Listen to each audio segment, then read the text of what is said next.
3.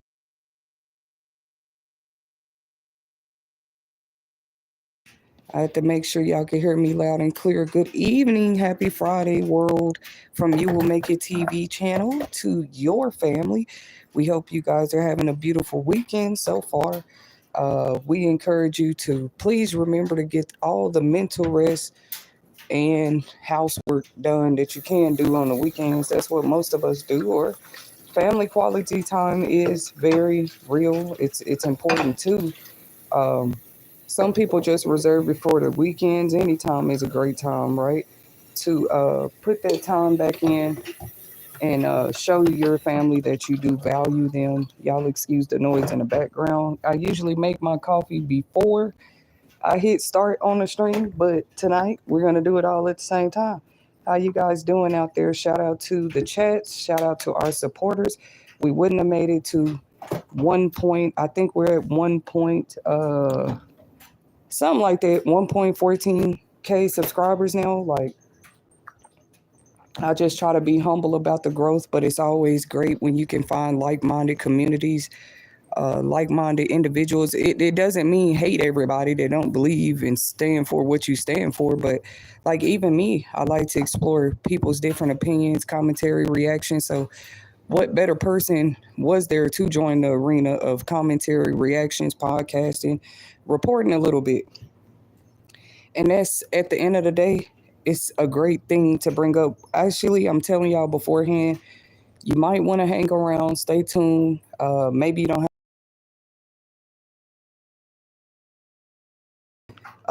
all through this Friday night, we will be bringing several different topics for you guys.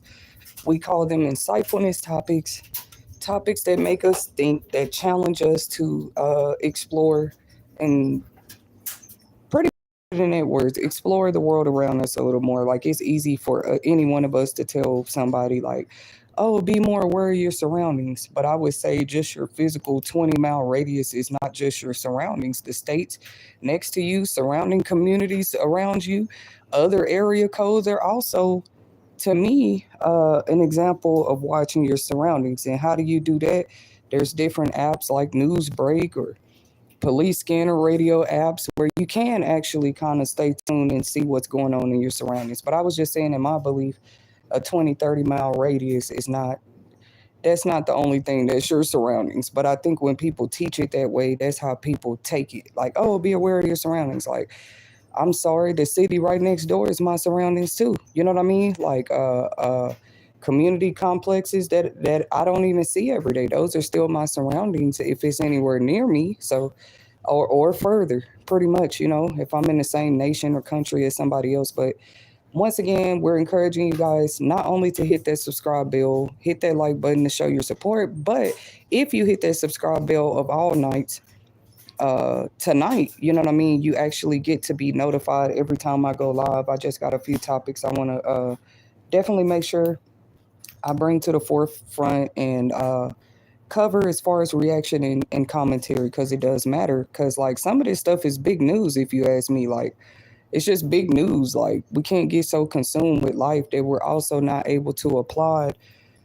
We can all complain about where things need to change, but where are the people cheering? They quick to protest about something they don't like, but well, what's the opposite of protest? What do? Celebrate when you see certain laws changing or certain school districts starting to incorporate certain measures? I mean, because I was one of those that firmly believe, yeah, it's time they go ahead. We got cameras everywhere else.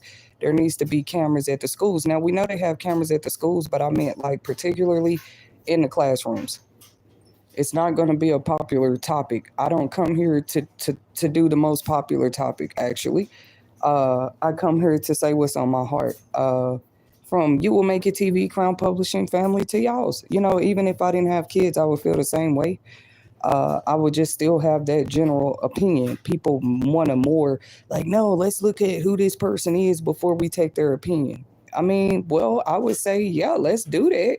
It's just happening to more speakers today, what you would call public speakers, or people who are just a little bit more open about their thoughts and theories. I have been noticing a trend of like it seemed like those are the main frontliners today. They definitely have proof that, people don't like what they're saying all the time. But still, I just shared a short. We also share inspirational quotes every day in my shorts videos. And I was saying that, yes, me personally, I feel like David.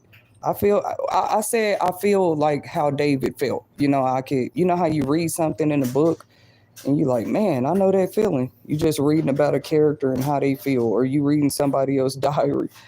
Uh, so yeah, like I feel like David sometimes though, like he said that too. He said, yea, though I walk through the valley of the shadow of death. Has anybody even asked what that might look like or feel like? Like literally, it doesn't sound fun. Like it's the valley of the shadow of death.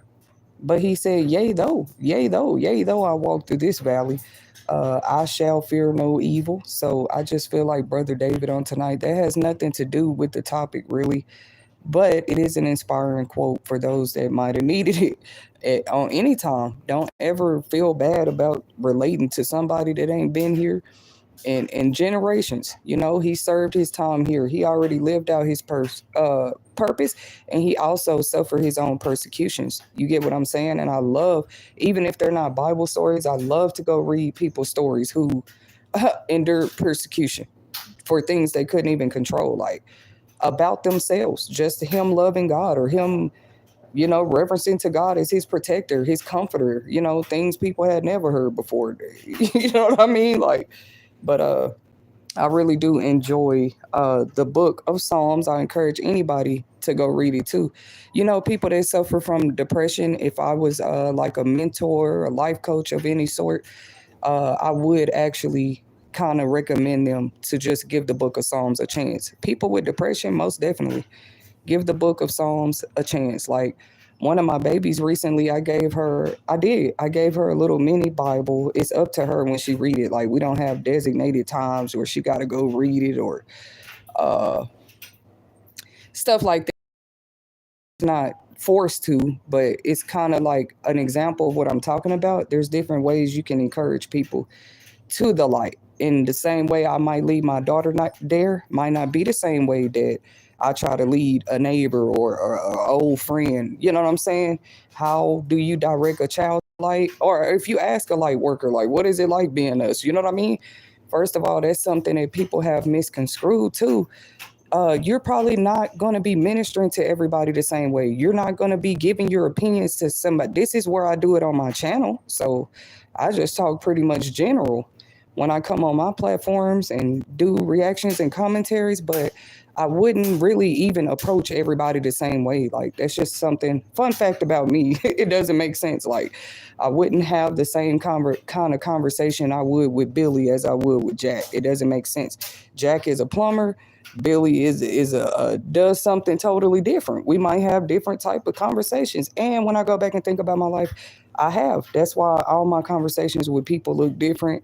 You try to get a general idea of like who I am when I conversate with people, you probably would get confused because I don't even talk to everybody the same. But shout out to the chat once again. I'm showing love back. Thank you. Whoever said that, I'm a big fan. Yes, we are powerfully manifesting over here. We got to keep going. Like it is not just for fanship, or we actually want people to feel a sense of community. We want people to feel a sense. I want people to know that we all seen it during the pandemic. You do not have to be within 6 feet of somebody for them to feel like they have a community or they have a support group. Some of these support groups did webinars and video chats. That's how they stayed in connection with one another. And each and every one of them still feel like they have a community support. Because trust me, there's people that have chat groups and other stuff too. And like I said, there's all kind of group stuff out here. But still, that is important. I'll never be against that. Like people feeling a sense of community and not just senses of community being reserved only for certain type of people. If I even see that a little bit in society look like it's going that way, why wouldn't I be one of the frontliners to speak up about it? For example, this topic right here. Now, if you read the title of the headline right there, it doesn't say cameras is going in all the classrooms. So do not get my words mixed up over here. What it does say though, is more schools have went ahead and added this act that allows them to be able to add these cameras to those like special education. I'm so happy I can't even get it out right. I think that's a great thing. Once again, if people will go protest when something is wrong, well, let's celebrate and speak up too when we see little changes with stuff. You try to see the world changing a little bit, clap your hands and let's show some celebration. That's how I feel. So they might want to add these cameras to special ed. Some states, they're doing it. You know how schools start this month for a lot of kids? They will be going to school, you know what I'm saying? And then now they're on a more monitored frequency, if I can call it that. Like, and I wouldn't, they said it's other things. That's what I wanted to come and give my commentary on. I think it's great, actually. Uh, it's different things that they can benefit from this, not just parents being able to see their special education students while they're at work, while they're at home through the day. Not just that, and maybe them having the access to an app or something where they can check in on their child. That's the number one bonus great thing about it. But also number two, it will help. I think it said like scientists and therapists get a better idea, you know what I'm saying, of what the learning patterns and stuff like that is in those type of classroom settings. And so we're not talking curriculum, we're talking actually teacher student interactions, because you got to be trained. Last I checked, you have to be trained to work with those type of students, and that's in an educational setting. Okay. But we know that every parent that have maybe a special education student didn't just come with a playbook or a guidebook like, hey, this is how you manage your child with autism. This is how you manage your child with this disability. This is how you do know parents have to learn that step by step as those things come to them in life. So I do say shout out to the parents of the world that have been doing their very best to put one foot forward in front of each other, because nobody ever said there's a guidebook that comes with every single a playbook. The only playbook the parents get. Luckily, like I said, thank God there's Google and other stuff today where people can access knowledge or even try to get access to healthcare. A lot of that stuff people didn't even have at first, but special education disabilities have been a thing for a very long time. You know what I mean? In many different cultures, no matter what country of the world you go to, somebody has Asperger's, somebody has dementia, somebody has dyslexia, somebody has bipolar. I'm not saying that that's a whole class reserved for all mental health issues. I'm just saying a disability is a disability, right?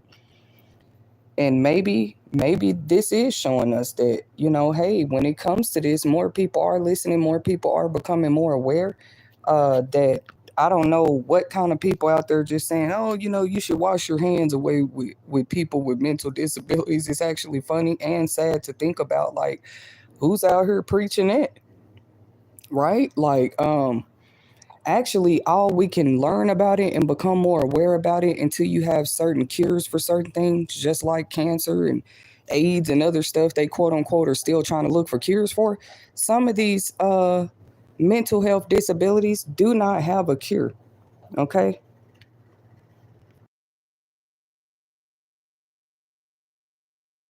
They're around here talking about every other disease or sickness that doesn't have a cure yet, which I'm not saying those are any less significant. But why do people still mishandle the world of it is a thing. And you notice I said people, but that doesn't exclude me. I even at one point in time I felt forced to become more aware of mental health challenges with both myself and the people around me and my children, you name it. Whatever situations begin, at least that was my first resort, not just like, oh my God, I'm so stressed out, I don't want my kids no more. That's crazy. But not to mock anybody, there are some people that can't handle it. Like I said, you don't get a playbook at the hospital that says, okay, your child is born with this, and this is how you do. This is how you're gonna have to do them their whole life. That's why I do appreciate the YouTube channels out there. Like, I watch a lot of different content. You name it, you name it, I do. I spend my time watching different things too. Like, there are parents who like to show their daily lives, kind of like a vlog. Like, hey, this is what it's like living with my child with this special disability. And trust me, those channels, they have very, very huge followings. I might actually be one of them here in a minute. Because, that's something else you might go through when you are taking care of people with special needs, or you have special needs yourself. There's always going to be like surrounding judgment with it. This is what I mean too, because maybe we still live in a time where people believe because you have certain disabilities, you shouldn't have certain rights, which we know our Constitution has been updated on that part. Like, those are also considered citizens, no matter how disabled they are, how drug addicted they are. They're still an American citizen. They have rights. And we know that mental health is what originally triggers something such as addiction. I don't know how I got on that. Let me stay focused on the classroom parts though. Like, because some of these students, their special ed disabilities do come from hereditary places. So for no reason to me at all should any child be in secret having to suffer more burden because they don't have enough people to understand their condition. It's something I'm personally still going to keep fighting about. Like, no, until you tell me I had a strong team of everybody that knew what they were doing around me in any given circumstance I was going through. I mean, professionals like around me, actually giving me a guidebook, a playbook. This is how you should handle this. This is the best treatment for that. This is where you should go. Like, people do offer you referrals and stuff like that. I think it's cool. There's even ads right on Google. You watch some of these videos, anything you watch today, there's a commercial or ad that comes with it. But if people pay attention, there's more being advertised and promoted anyway to start trying to help people with special disabilities and conditions they might be suffering from. What I'm saying is, it does look like they are trying to more normalize, make people feel more, like, hey, this is normal. You can call and get a therapist. You can just call this number right here. We know those commercials have probably existed before, but it is more prominent today. And I'm very happy to see it. I'm happy to be vocal about it too. Whether I've personally reached out and take advantage of some of these things or not. But yeah, there have been ads I saw that I thank God when I saw it. You know what I mean? Whether it was a Geico commercial or whatever it was, right? Because anything that kind of connects you to a resource or something that could help you that you didn't know before should be exciting to you. So, you know what I mean? And people can't judge how long it took you to know it. I don't like those kind of teachers. Like, if you didn't teach me, you don't get to judge how I learned or who I learned it from. Amen. You know what I mean? You just don't get to judge that, right? If you didn't put on those shoes and say, hey, I want to be the mentor, the guidance, the teacher in this young lady's life when it comes to circumstance or how to overcome certain barriers or how to get around, that's all I can say about that. You have more naysayers, it seems like, these days, but we have to forgive them and keep our eyes on the prize too, because you got to forgive people. This is why I say that. How can somebody teach you something they didn't even know? You know what I'm saying? That's number one.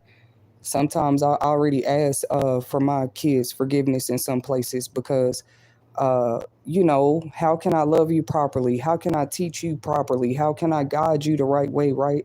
If I didn't even have that, not saying I didn't, but I'm saying more people, they call them strengths and weaknesses.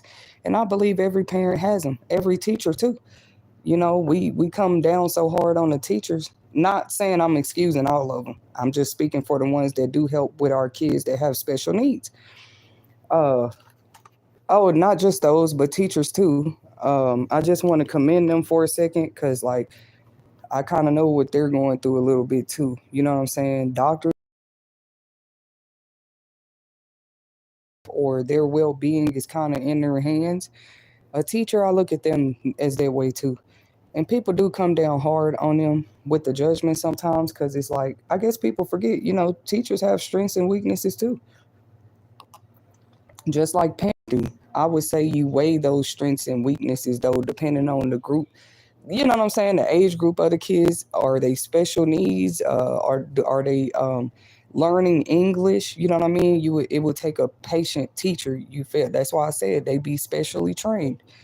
And me personally, like I said, I'm happy to see that as many classrooms as we can get those in. Because how is people just coming in and still even doing harmful things? It's like shooting up whole schools. and we can't find out what's going on. I feel like those cameras, they're definitely going to help a lot. Not the cameras that's on campus and just outside and on the perimeter. No, off right there in the classrooms. It's crazy. The day we live in, even the police wear body cams now. You know what I mean? So, like I said, I might bring up topics that's not really popular or people don't really want to talk about, but I don't know why. When we all have kids that go to school, you're not interested in the changes that's surrounding the school systems, whether they're negative or positive. And then it don't hurt to show the schools. I might show a few districts this year, like, here's some thank you baskets for real. Like, this is great. We're putting cameras in the special education rooms. Yes, so that's like just working on, I believe, the trust too. The trust of, how the parents used to trust the teachers. I'm sure they did. And the teachers used to trust the parents. They know when they call Jack's mom that she's gonna make sure he do his homework. Woo, woo, woo. Like, some teachers just had that relationship with some of the parents. They knew, or they could remind their student, "Hey, I know your mom." That's like a trust. It seems that used to be there just a little more prominently when it came to the school systems and the teachers and everybody. I'm trying to put in my charger. 1 second, y'all. Oh, okay, I got it in. I'm happy to see that though. What are y'all opinions? Leave them in the chat or the comment section. We'd love to hear your thoughts and opinions about this too. But I just say it's a really, really good thing. I don't think it's some kind of like, oh yeah. I bet people thought I was gonna say that. Yeah, yeah, they need to put cameras in there. We don't know what's going on in the classrooms.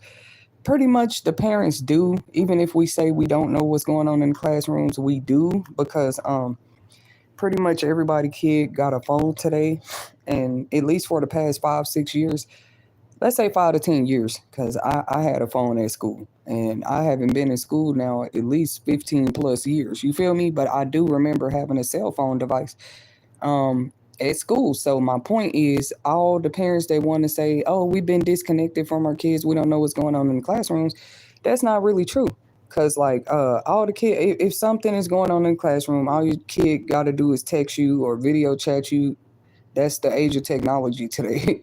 But maybe with the special education kids, right? We don't think about that. Maybe they don't even bring their cell phones to school. You know what I mean? I think that's a great way to spend the budget.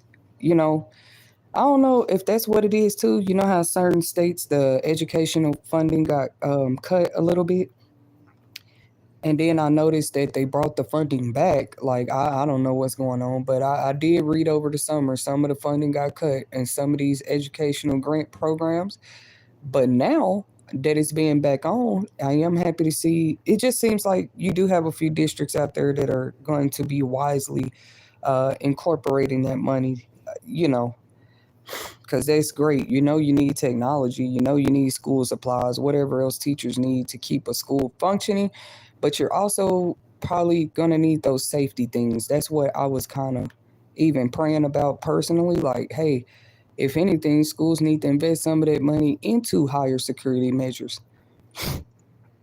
I also, these are just my comments, opinions, and feelings about these things. I also believe that we see a brighter day too when we're not just approving, oh, you have the right to quote unquote homeschool your child, right? What about you have that right, but where is the support? This is what I mean. Like the day we live in, just about everybody have door cameras, home security, right? And that's another level. I don't know how much longer the government needs to see it for a while, but I would say that homeschooling parents and families deserve the same level of safety precautions and measures and tools and funding they need too, to make sure that their home is protected even while they're trying to get their studies. It would need to be protected 24/7, because when you're a student going to campus, you go home at the end of the day. A homeschool student is already at home at the end of the day. You feel me? And I would say they deserve the same protections and security. But the way the world is today, they kind of more leave that on the parents' responsibility. Like, Well, if you choose to homeschool, it's your responsibility to the security around your home. Well, is it really just still my home now, or is it an educational site? Once you're a homeschool parent or a homeschool family, it's not just that person's home anymore. It's also an educational facility, pretty much. No, they want us to just look at, oh no, only registered public schools or educational facilities. In my opinion, any place that a person uses to do studies, homework, uh, take tests, that's an educational center, including people's homes. So yeah, it said it's gonna add cameras in the classroom. I was like, wow, what a big leap. What did they say when they first walked on the moon? First step, I forgot what the quote said. It's a quote one of them said when they took the first step on the moon. But whatever they said, that's what my emotions are about this. Do y'all think that this could help, boost the trust back between parents and educators? Is this a good place to start? You know what I mean? Now, educators in those special education classrooms, they cannot. I don't know. I guess it would just be a lot more clarity of what all they do, uh, what all their job entails when they have our students at the school for 7.5 hours or 6.5 hours in some states. And as we know, in some states, they've already incorporated 4-day weeks. Shout out to you in the chat if you're one of those states that your kids only go to school 4 days a week and half a day, because some states have already started that. I will be back with more segments soon, re-promoting and advertising Crown curriculum, books and briefs. I know they probably like, oh, let's see if she stick with it. No, I'm gonna pretty much stick with it. We got a whole another school year ahead of us. So I'm gonna be creating these anyway, these book and brief packages for parents who need help with managing and organizing curriculum for their students, not just parents, but students as well. Do y'all think it should be a requirement too? See, the world is just getting really tricky, but I'm just asking questions, putting them out there in the air. Do you think it should be a requirement for parents to have to put cameras in their homes if they're homeschooling? I know that there are ways they already have to track our babies, even when they're homeschooled. What I mean by track is, when you withdraw them and say, okay, I want to homeschool my student, they make you fill out a paper where you still kind of leave an address, some contact information. They're still considered a part of the district. They're just homeschooled. Like, there's so many different educational options people didn't know about. Your child can really still be a part of the district, have a student ID number, and still study from home, just because that might be an arrangement they need. Because we know those special education groups and things they have, it is great that they have it at the schools, but it still doesn't work for every kid. You see what I mean? As far as anybody just trying to run and hide from cameras the rest of their life, that era's dead. If you ask me, that era's been dead. If they haven't already started implementing, like, yeah, homeschool parents need cameras in the home too, it's probably coming soon. Because I do agree with that. The stronger of a system you have, where you're still better to able keep up, make sure the kids are eating, getting their education. Why did I say eating too? Because they're gonna eat when they go to school for sure. Any kid you send there. That's why people kind of took that big gasp, like when he said, "Oh, educational funding." Remember, educational funding cuts. People are like, "What? What is the president doing?" The food program feed a lot of kids at the school. It always have for the past 20, 30 years.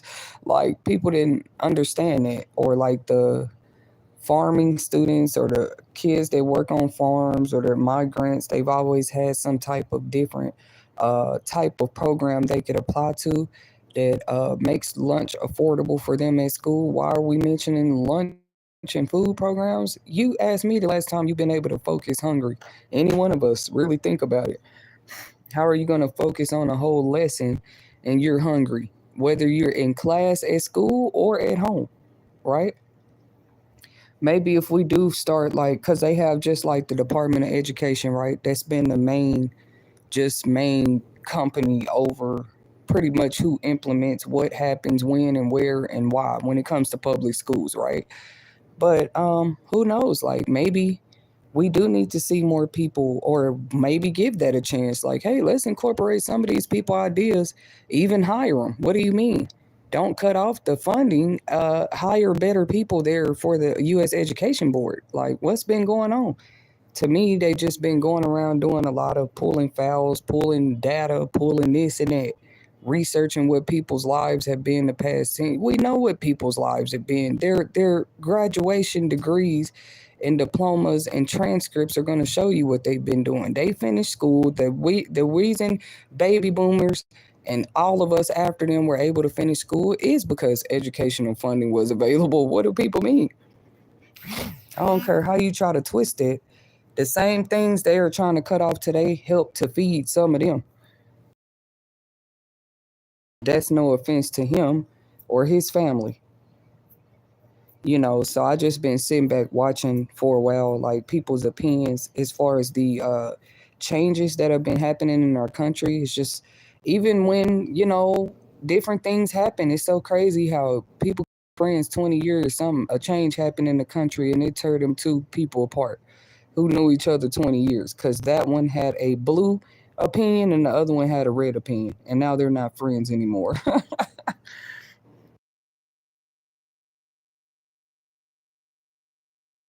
Just imagine that your buddy having a red opinion, you had a blue opinion, and now y'all not friends no more. Like, when I saw the world was turning into that, like, oh, we can't have opinions about politics anymore without people getting all touchy feely. Like, okay,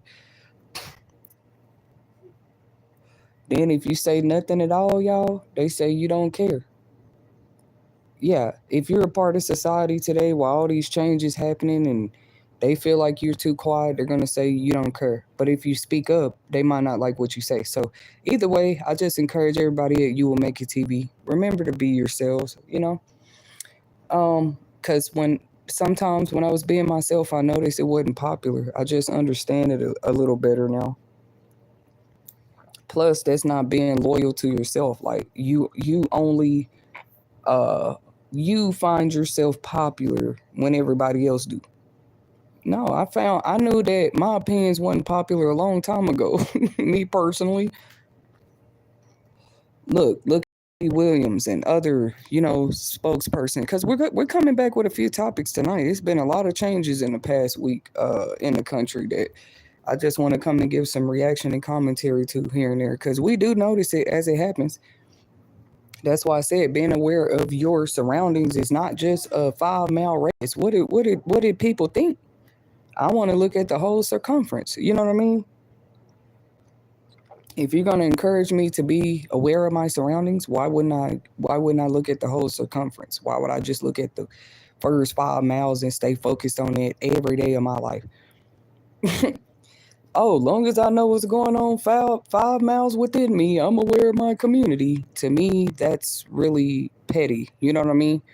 You do not know what's going on around you if you don't know past the 5 mile radius. So I actually enjoy watching the news, watching news updates. I'm gonna miss NPR though if they really do. I think they already cut their funding, but if it just goes away like that for real, and PBS NewsHour and stuff like that would be sad. But I was just saying, why do they have to go away? Just we have to find new ways to fund these things if we want to see them stay. You know what I mean? That's what it all come down to. Even with the education uh, centers across the nation. Anytime if they showing us that, like, yeah, we can cut your funding at any time. Why wouldn't we already be working on new ways to keep our society going? Because, like, what is the government trying to do? When you start touching the funding of education in places the kids actually need. That's what I was confused about. And if I was the president, even if you're a legal immigrant, if you were a kid in a school, we wouldn't have made the kids leave. I don't know. I don't know. Like, I don't always agree with everything that all the changes that be happening. You know what I mean? Because that's a kid. They didn't choose where they were born at or where they stay at. They're just at school trying to get an education. They're in the special ESL class already trying to learn English, probably in the first and second grade. Because if you do remember school, they have those special classes for them too. They get pulled out every so often so they can go and take English classes. And I actually personally know people that those classes help. That's why they can talk English today. What do you mean? Now, I didn't say I know whether they were all legal or not, right? We didn't know that. We weren't all up in our peers' business like that. We came to school to learn. I wasn't looking at the boy next to me in class saying, "Hey, are you even a legal immigrant?" I don't remember ever doing that in my history of being in school. I bet people like, dang it, I hate she's a little educated. It don't take much to be educated either. So you can learn a new thing every day. That's one of our next topics. In a minute, it's gonna be my commentary and reaction to these sugary food and drink bans on the SNAP benefits. Once again, let me make this clear. Like, I'm gonna make it on the stream when I do a topic about it. Whether I receive SNAP or not, I would have an opinion about this. Just like people who don't receive SNAP to this day have an opinion about those who will and won't be able to get sugary drinks or something with their cars, right?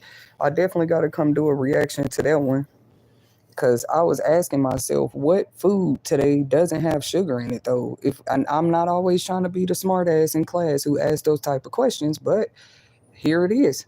If you're saying you're banning sugary stuff off the benefits, you got to come correct talking to me, because don't you know just about everything, even Wonder Bread? Look at your bread. Go on the top of your cupboard right now on the top of your refrigerator and look at your bread. And look at the area on the back of the bread on the nutrition label. It's going to tell you there's sugar in it. And white bread, even in wheat bread, people be like, oh, I buy wheat bread. It's healthier. Okay, my daughter's doing an experiment for me. Don't it say sugar on it, on that bread? Yeah, look at the back of it. It has sugar. Like cornbread, I have to add the sugar to it. Y'all know what cornmeal is? If you want to make some dough or fry some chicken, I don't know. People use it for many different purposes. They make tortillas. And with something like cornmeal, it might not have as much, like, not even natural sugars in it. That's just straight cornmeal. Like, but most food today does have sugar in it. It's like, what are they trying to say? What are you trying to? If that was gonna be, they didn't even say that in the 70s. When I'm really been tickled. Like, they didn't even say that in the 70s when food stamps first came out. Now, I wasn't here yet, but I heard the stories from the older people. They said food stamps used to be paper, some kind of paper, not like checks, but some type of vouchers they would get, and you turn them in at the store. We done seen food stamps go through so many transitions, and it's like, as food stamps go through these transitions, they want to see our reaction. Ladies and gentlemen, pay attention. Just pay attention. My reaction is, that's what we call these live streams, me giving my reaction and commentary. My reaction, first of all, if I never received SNAP in my life, I would still have the opinion of what I'm about to say about it. Okay, so let's say I never had SNAP EBT ever in my life, right? And I seen the news say that they're finna ban sugary drinks and food. I can't have really a strong opinion about it. My opinion is natural. It just, the first thing that came to my mind was, well, don't just about every food got sugar in it? What do you mean sugary drinks? So I guess, just like if anybody has ever received WIC, it might come with like a nutritional brochure that shows you on the brochure what foods are approved and not approved. WIC is like a program that helps infants and mothers. Okay, they help the mothers with breastfeeding, anything she might need, the breastfeeding tools.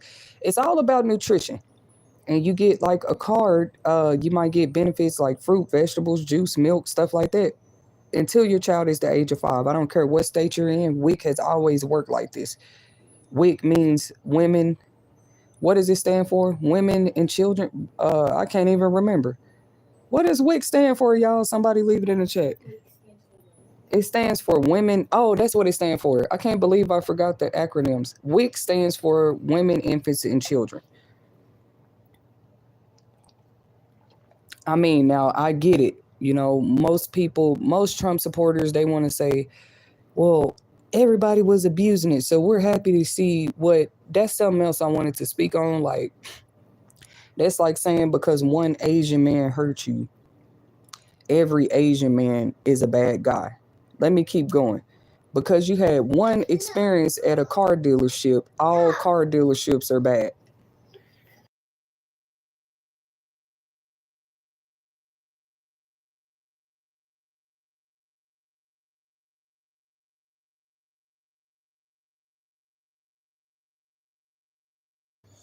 But is it just me or does anybody else feel that way? Like, you can't.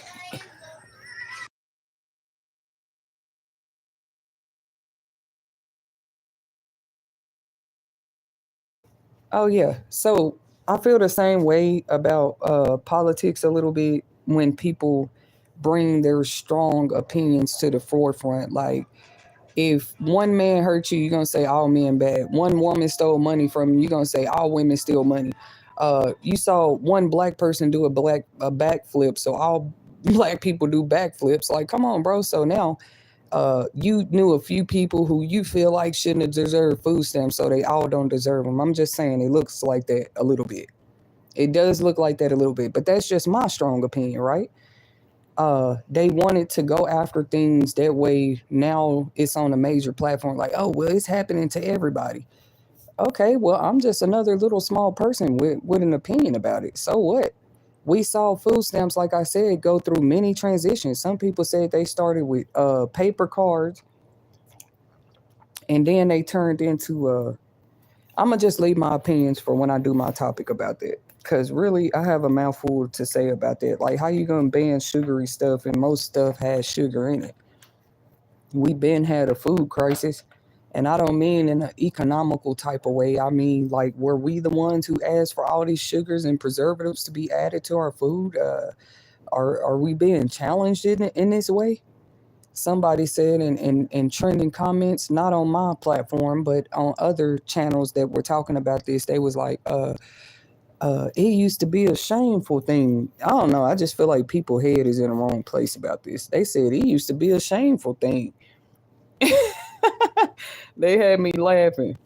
I just listened to them. Let me tell y'all what they said. They said it used to be a shameful thing to get food stamps. Like, you didn't want people to know about that at once upon a time.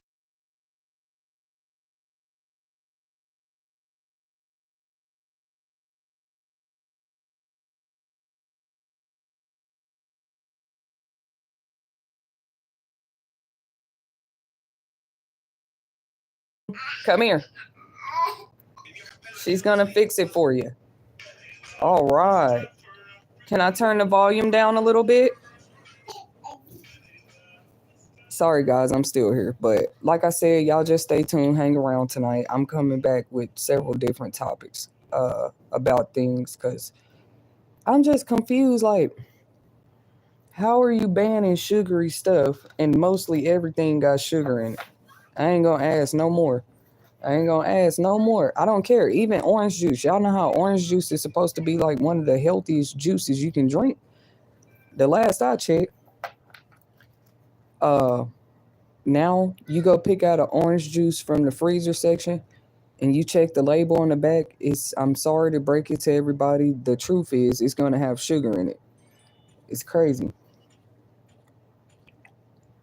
Some foods you add the sugar as you please. For example, coffee. You add as many sugars as you want to. That's like saying you can't buy coffee with your EBT anymore.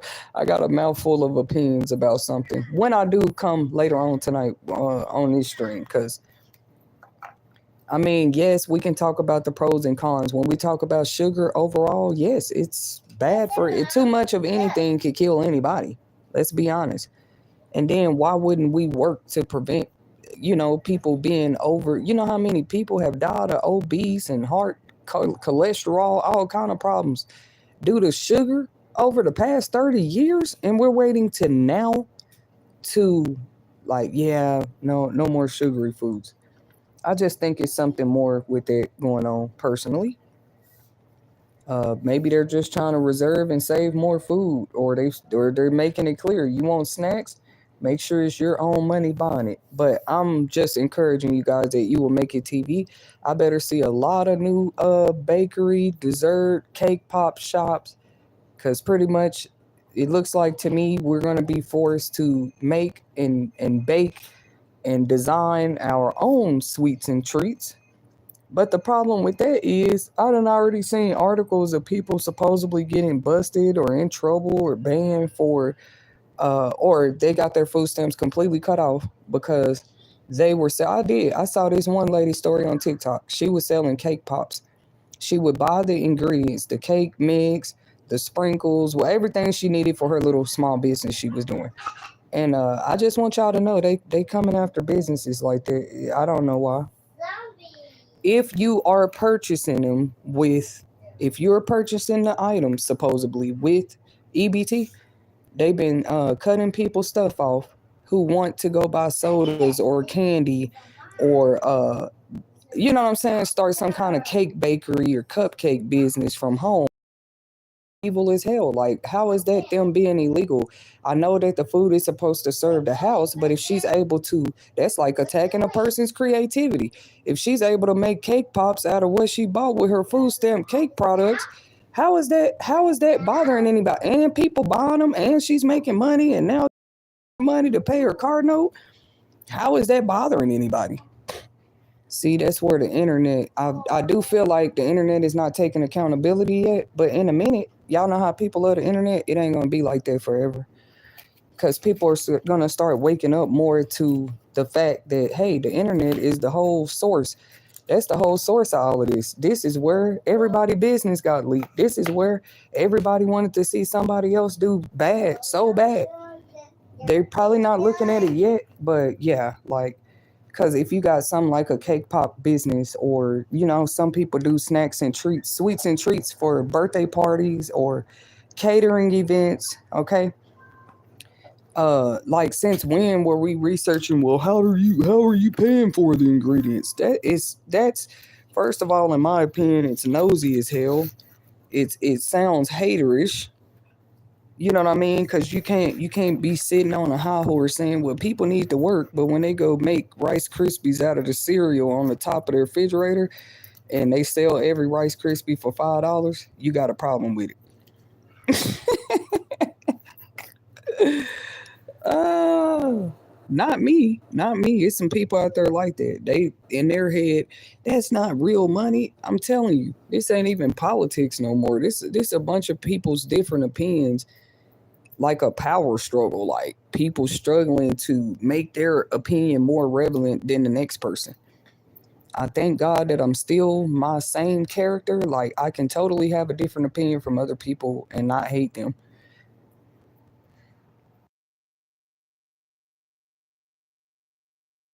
Back to what I was saying. What's y'all opinion about that? Should a person be under charges or arrested because they made a recipe out of their food stamps and chose to go sell it? That is so weird. I'm not saying the actual product, like you can buy a jar of pickles and individually sell all the pickles in there. That's not what I'm talking about. I can see how that is illegal, but this part right here, you actually making, it's called a recipe.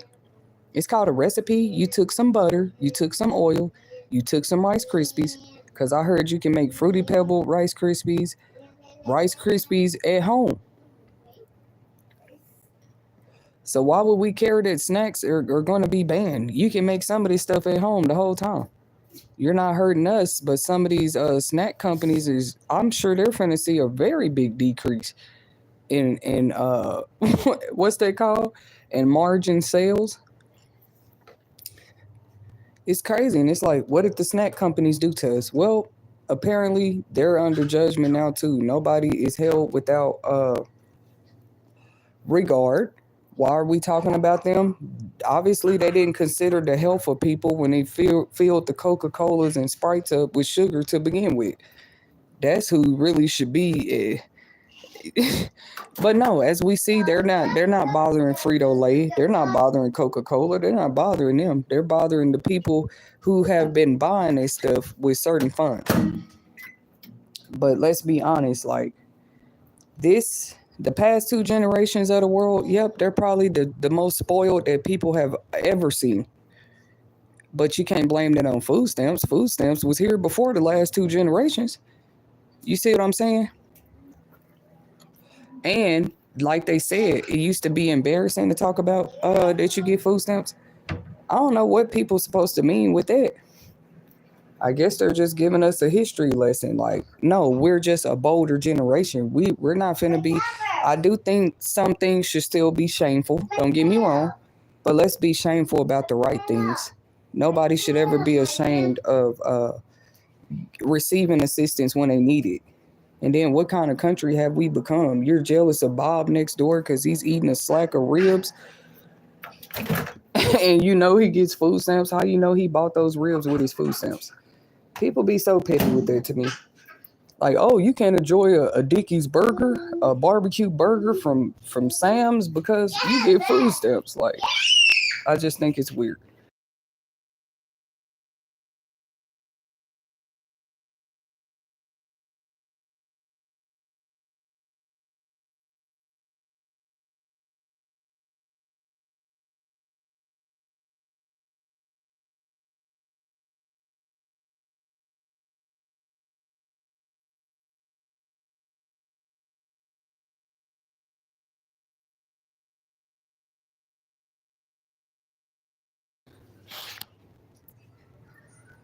Overall, if y'all didn't get nothing else out the stream, I was saying I'm happy to see the changes, when it comes to the safety and security of the campuses, because imagine having system laws set up that says everybody got to go to school, and then they start going to school and this whole mass shootings. Like, clearly we needed other security. People been saying that, like, and it do seem like that was their reaction. You mean to say the first thing you thought of is cut the funding, not add more security to the schools? If anything, they need to add more funding. That way you can have more metal detectors, whatever you need. And it is sad, like, dang, the school atmosphere finna have to look like prisons a little bit just for everybody to be safe. That's how much everybody be in people business. I told y'all, people ain't gonna, the internet is not the one to blame yet, but I see it. Everybody wanted information and technology and business to be out there so quick, not knowing you're literally helping to affect the future of society. That ain't just you gossiping and rumoring and doing things. Lives were literally took with some of these mass shootings at schools. But people still find it cool to, oh, I know that child's mother. I want to tell their business on a school campus, or I want to bully some child, or just stupid stuff that shouldn't even be happening at educational institutions. Last I checked, the kids' only responsibility when they come to school is to learn, ask questions, have some support when they need it. That's all school should be to a child, not somewhere they feel like they got to fight for their life every day. You, you know, make you think of the movie Lean on Me. Like, you only saw this in certain communities or in certain schools. Like, these days, it could be any school. Some of these schools that unfortunate events happen at, everybody was shocked when it was on the news because they say that, like, oh, I would have never thought that would have happened here. That can happen in any community now. It's just look at they just be forgetting, like, bro, the whole internet exists. People, this is how they stay connected to as much as good and positive things, also negative things. The whole internet. I'm like, if we're gonna add cameras and stuff, I think that school was doing a good job as far as the data, and I do commend them with that. Like the devices, it locks the kids at a certain, prevent them from getting on certain websites or being able to search up certain things when they are school provided devices. I was just saying what a failure of our device companies that the schools had sense enough to do this. They have whole blockers on their devices. You would think when a person come to the store and buy a phone for their kid and you tell the person, yep, this phone is for a kid, they already got something where they say, oh, let us go ahead. Ma'am, would you like this blocker for an extra $25? Not, oh, you should have put this on a phone. No, why the companies don't already offer it? That's my question. Because according to their plans and deals, it's going to come with as much data and Wi-Fi as you want. But yeah, you get a device from a educational institution. When they bring that device home, they are not able to just get on anything. That's something I have always respected the schools for. Because, back in my day, we didn't bring devices home. Maybe the PlayStation, because that's when the PlayStation first came out and they had like learning games. But y'all know how the PlayStation is. Like you connect that to your TV and you just kind of play around with it like that.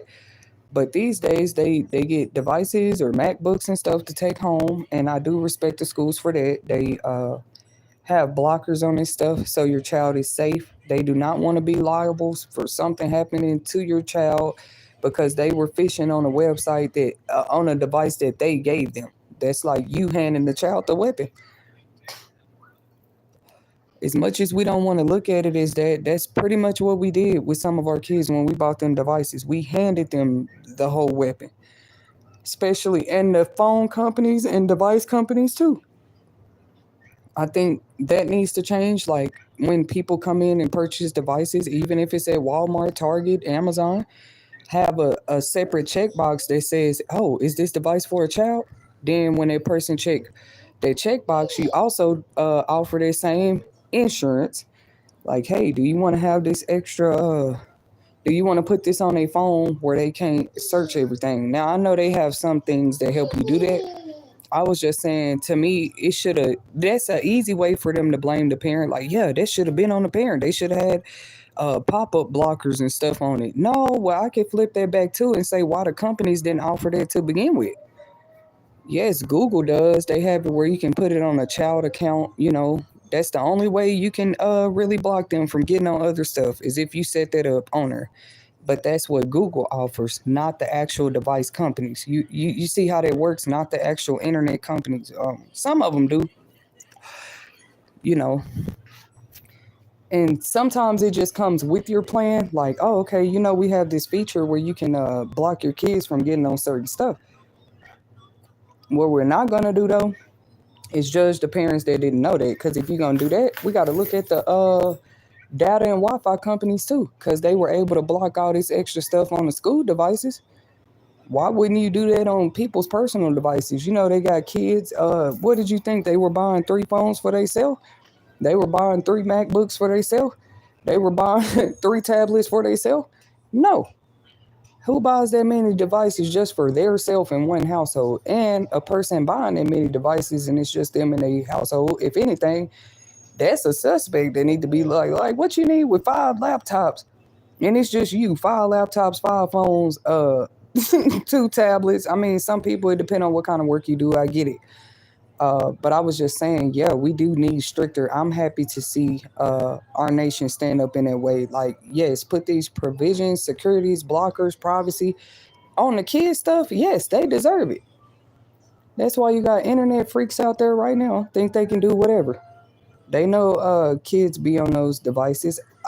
My only concern with the cameras they finna put in the school, though, I just hope they're really secure. Because if you got people that can have cameras out here, home security cameras out here in the streets, in the real communities, why wouldn't they be able to do that on school campuses? Not to try to sound like the person to always make people think about what we should fear.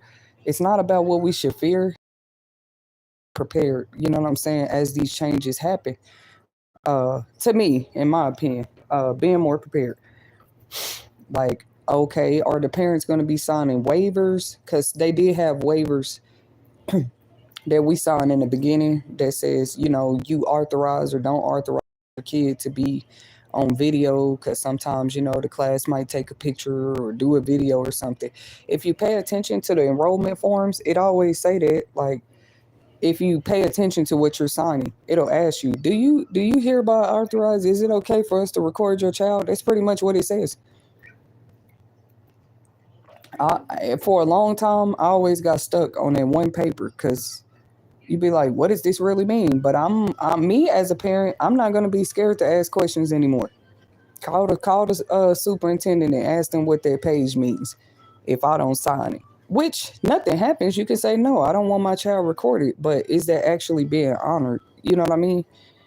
Because when parents do check that box, some parents may have or didn't check it for a reason. It kind of like irritates you too to know that. It irritates me. Like if I didn't always pay attention to that form, how many other parents didn't? You just be trying to sign all the enrollment forms so they in school so that you're following the law. But you don't want people to have time to actually read through the enrollment documents. It might ask, do we have a right to call your child doctor on the nurse forms? If y'all pay attention to them, you know, when you do an enrollment packet, and then usually at the beginning of the year, your kid come home with a lot of other forms because there's going to be a form for the bus. Even on those school bus forms, if you really, really read it, it say, do we have a right? It say that too about the recording the kids. And that's before a lot of this camera technology was out. At least they asked the parent, hey, are you okay with us, your kid maybe for learning purpose be doing or a class picture. Are you okay with us recording or photography of your child? In the last 3 or 4 years, I know for sure. The last years from the pandemic to now, when my kids was in school, I always check no on that page. I will openly say that. I'll just be like, no, no thanks. I'd rather my kid not be recorded for class purposes or for any reason. Like your eyes already watching them, they with you all day. You know what I'm saying? If sometimes they have those about me projects where they can bring a picture or what you call show and tell. Those used to be normal ways. Like that's not telling your business. It's called show and tell. You're actually getting permission to show and tell something about your life at school. Uh, they also have that mandated reporting. You know what I'm saying? Because I took a class for that myself before, a orientation where when you become a mandated reporter, you're kind of, you know what I'm saying, swearing an oath that I will report anything that looks suspicious when I'm around one of the children. So if I've signed it before, I know other staff, teachers and stuff be having to sign it. And I'm just like, what is the point of people signing stuff though? If at the end of the day, it's not going to be honored, right? At that point, you're just using that person's signature to do whatever. And that's not what parents put their signatures on enrollment forms for, right? I never even thought we had to get to the day where we're literally discussing privacy, and it's a real topic that needs to be discussed. Like just because a kid come to school don't make that child your property. Oh well, I'm a mandated reporter. I'm supposed to tell this and that. You know what? I'm glad they're putting cameras in the classroom. That would alleviate a lot of that. A lot of this, oh, let me talk to your child in secret or let me see what's going on in your household. Yeah, do that when you're a mandated reporter, but you don't, that doesn't mean that you just all privacy, because at that point that's abusing the mandated reporting position. Okay, so you mandated reporting something, they do their investigation, they find out the child is okay at home, then what? To me, you just still have a lot of educators like that. Like, what do you mean what's going on at home? This is a special education class. That might be something the child was born with. What are you talking about? Right? And it's like, what day are we in now that we want to be biased? Like, no, that kid ain't got no mental health issue. I just think that child have behavior issues. I think that child is going through something at home. Well, now you are causing problems in that child home because you're messing with their mind when they're at the school with you, and then they coming home feeling confused about themselves. Because even if they have special education, a special disability or a special education disability or a mental health disability, that has never been a reason that a child is not welcome at a school, just for the people in the back. I've never heard of it in my life. Or if you have those kids that's coming and saying, look, I don't like it here. I need a different education plan. Why would you automatically try to make that child look like a problem child? Or make their parent feel like they have some kind of problem because that child needs a different learning arrangement. Or maybe our public schools are not at the capacity yet to offer other resources when these special type of families do come up.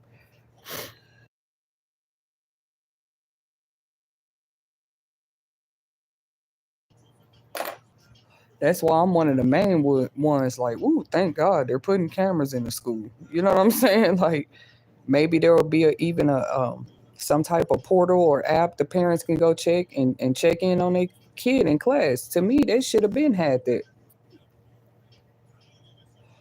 You know, I feel like they're gonna see a increase in test scores. Put more cameras in the classrooms. You're gonna see a lot more improvement. That's what I feel. You know what I'm saying? Because now the student might can feel safer. They know they teacher ain't doing nothing they ain't supposed to. They know not to do nothing they supposed to. I mean, if you do, it's recorded. How you gonna say you didn't do it? For a long time, when a child got an infraction, you was just trusting the school and what they told you. Like, oh, okay, you said my child was tardy for 3 days, so I'm just gonna take your word for it. It was never like what the parents saw with their own eyes. Like, really think about it. Public school have never been like that. You just believe what the teacher call and tell you. You believe what the nurse call and tell you. You believe what the principal call and tell you. We have trusted the education system this long, the U.S. Department of Education. Uh, that's why people mostly their question to their kid at the end of the day is, "Hey, how was school?" And they just take their word for it. The whole time, though, you got a whole increase in suicide in a certain age range group, might I add. Uh, I say when they first seen those increase of like suicidal attempts and actual, uh, when they started seeing that, they should have been added the cameras in the school. But that's just my personal opinion. How was a child fine all the years of their life? They start going to a certain school and they suddenly depressed. But we can't be trying to cover up stories like that. Take accountability. You would say that it must be their home life that's depressing them, but we cannot say there's been cameras in the school this whole time, even in the past 10 years. So who are you to say what a child is and ain't going through in a school setting at any given time? Some kids that's bullied, that's the thing about it. That's why it ends up going to suicide level because they didn't even have nobody to talk to about who was doing it. And I'm still one of those firm believers as an adult that no child should ever be in a position that they have nobody to talk to because something they experienced was that embarrassing or that shameful or somebody bullied them. That's why I teach my kids, like, it's adults that go through that. That does not stop after school. People just gonna forever test who you say you are, and unfortunately that does start in school settings. It's not always the teachers though. Sometimes it's other kids. I always thought, like, I just think deeper about it now. Like, they say, well, bullies bully others. They just pick so all these bullies just picking random kids to pick on at school. I don't even think that's legit anymore.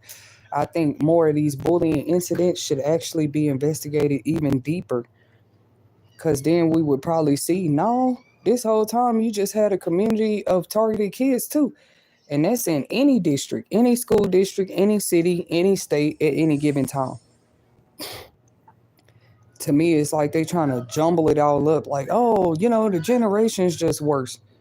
Because anything you make look out of control, you can try to come in and take control.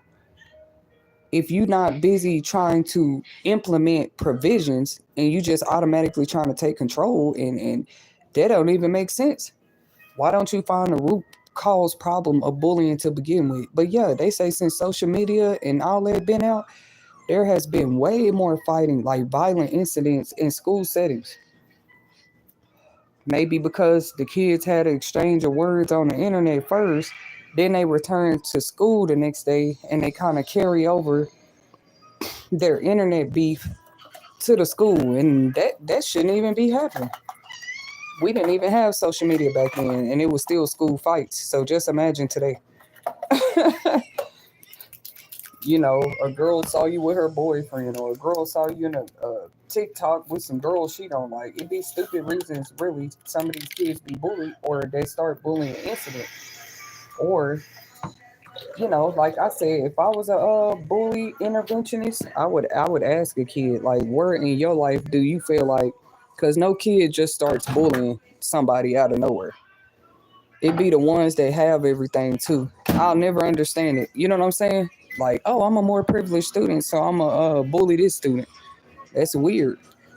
Because no matter how much you bully another student, what you call them, what you say about their clothes, what you say about their learning disability, it doesn't change their money status. That's a child. They can't control what's going on in their life. You know what I'm saying? But then again, it made me wonder, like, okay, well, when schools was where it was more like cultures teaching their own kids, why did y'all try to divide that so much? When you had only all black schools or all uh, Caucasian like facilities, and our country really has come that far. We really did. It was like that once upon a time. Like black kids went to their own type of schools. And it just made me wonder as a millennial, like, well, why did they fight so hard to bring all the kids together? Or why did they fight so hard why do they keep, I don't know. It's like, will our country ever get it right? You're saying make America great again. So uh, what are you talking about? Because at one point, people had to be whole divided just so they can get a fair education, a fair right to an education. So yeah, they implemented these new things saying, oh, okay, yeah, now all Americans have a right to an education. But then you wanted to make it look like such a challenge for that to happen, right? It's the same thing happening today. Like you want to, I don't know. I just think more should be done as far as bullying intervention. I did hear some schools, they have more like, that might be me speaking up on my purpose again. Look how it comes out. But what they do, they have advocacy teams that come in now. Y'all know how they do presentations in the auditoriums. And I'm happy to see that. Like back in my day, they would have DARE come, the drug interventionist team, or uh, I'm trying to think of another one. Like, what are those like fundraisers type events? They used to be fun to us. The teacher, like, hey, we got to go to the auditorium. I was one of those kids, hurry up and zip up my, like, it was just a good day. Not like a pepper rally, but if you had those type of events where it's like, hey, we're going to the auditorium for a special presentation. I miss Bucky. I don't know how many of y'all know about him, but he was a puppet. It was a puppet master team, and they would come to the schools, and they would use the puppets to teach like life lessons to the kids. It could seem little to y'all, but even me, I have seen over the years, I do not see those puppets go to the schools no more. Let me keep talking. I was looking for my coffee because I want to explain how I feel like we need to bring some of that stuff back for sure. I don't know if DARE still come to schools.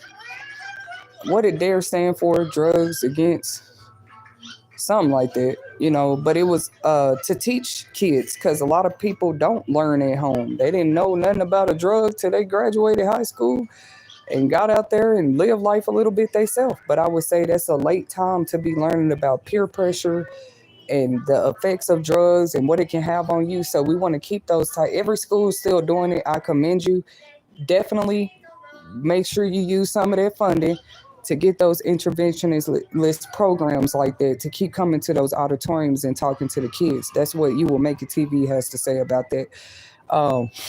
Whether it's about bullying, that's what made me bring it up. Like, so now they have more teams that come out and do like public engagements to educate and make the children aware of the effects, like how far bullying can really go. Even if it's not you physically attacking somebody, you causing somebody else to do it to themselves, it's just as severe, it's just as dangerous. Trust me, I know, y'all. Like, not only have I lived amongst the depressed, I've suffered from depression a time or two in my life too, and through different periods of my life. So, talking about the teenage years is a whole nother time. You know what I mean? People don't want you. I don't know how to explain it, but people don't want you to really claim depression. They all right giving it to you in secret. They all right feeding it to you here and there, but they don't like really like it should be normalized. More people should be able to speak up when they're depressed. That's what I'm fighting for. Um, but it's like you have people that try to fight you on it because now you have to explain why you're depressed. And that's where people be trying to hide, like, oh, I don't want to take accountability for why that person depressed. So me, I don't even blame it on anybody. Like depression is a state of mind that anybody can fall into. Anything can trigger that. And the triggers do vary per person. That's not gonna ever change. Period. Like somebody's dog could die, a dog they had 15 years. You see, they were in the perfect mental state all them years, but they dog die and you see that person go into a state of depression. That's what I mean with depression. Like it's not always about blaming it on who or what circumstance in your life caused the depression. It's more like pinpointing that you have it and deciding whether you want help or not if it is out there to help you through those type of mental blocks. So anyways, if the adults don't be wanting to hear what I have to say on You Will Make It TV, we definitely can benefit still sharing this knowledge and making our children and our youth aware of it. Because I'm so tired of people wanting to throw dirt on kids like, oh, that kid doing drugs already, that kid having sex already. Okay, have you talked to that kid on the side and see like might they be suffering from depression? You got a lot of people that like to take on somebody's life, but they never have those side notes like, oh, this person went through so many traumatic events. We can see why they might be suffering from depression. Like, come on, bro. Unless a traumatic event doesn't always have to do with other people. For example, a tsunami, Hurricane Katrina, affected many lives, a snowstorm, a bad flood. That's also a traumatic event. You know what I'm saying? Something that you weren't prepared to survive, but you might have survived it. So now you have to deal with the after effects of what you survived. For example, some parents move their kids to a whole nother school just to prevent them from feeling bullied at another school. What are y'all opinions about that? Is that a healthy fix?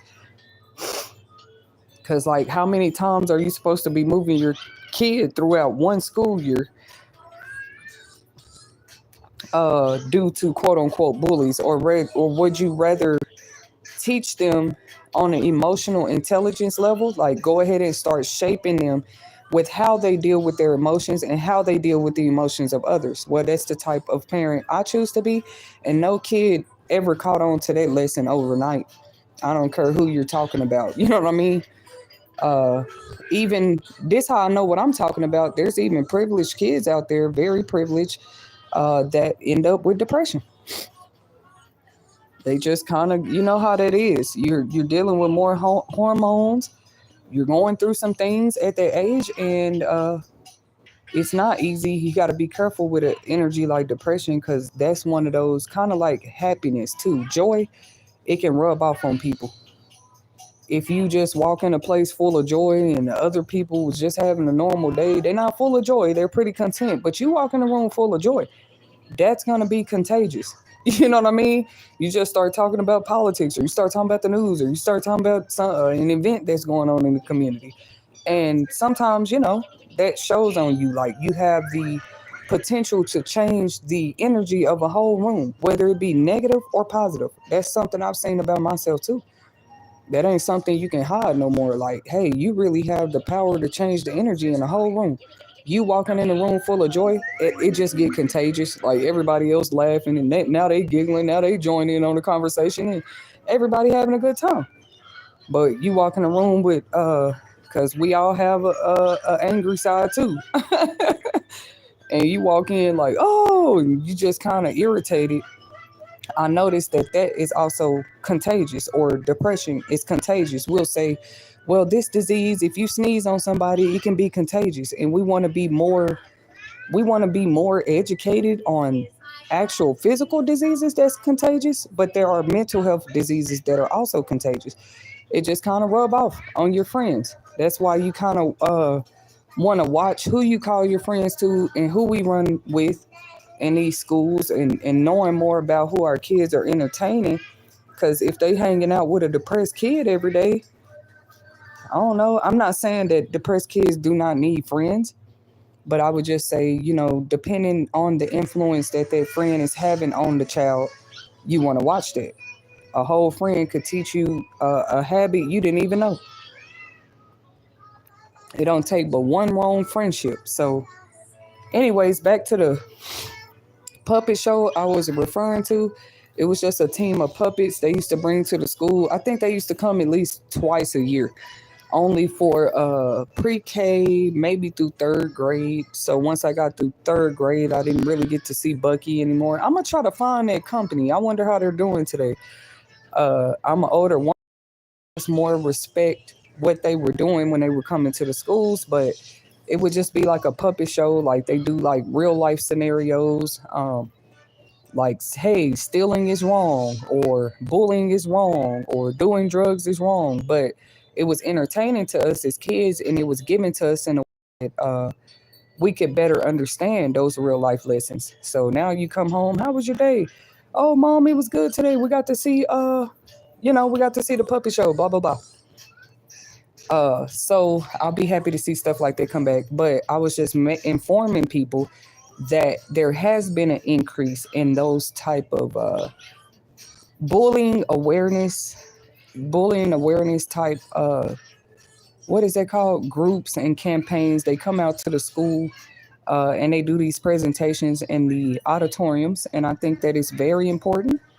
But you can do all the lessons on bullying all day long, but now when you have outside influences that begin to affect the school, what are some examples of outside influences? Oh, social media. Oh, somebody who just decides they're gonna wake up and go do a mass shooting, stuff like that, right? That has nothing to do with the kids. You can teach them about bullying all day long. What do you call that?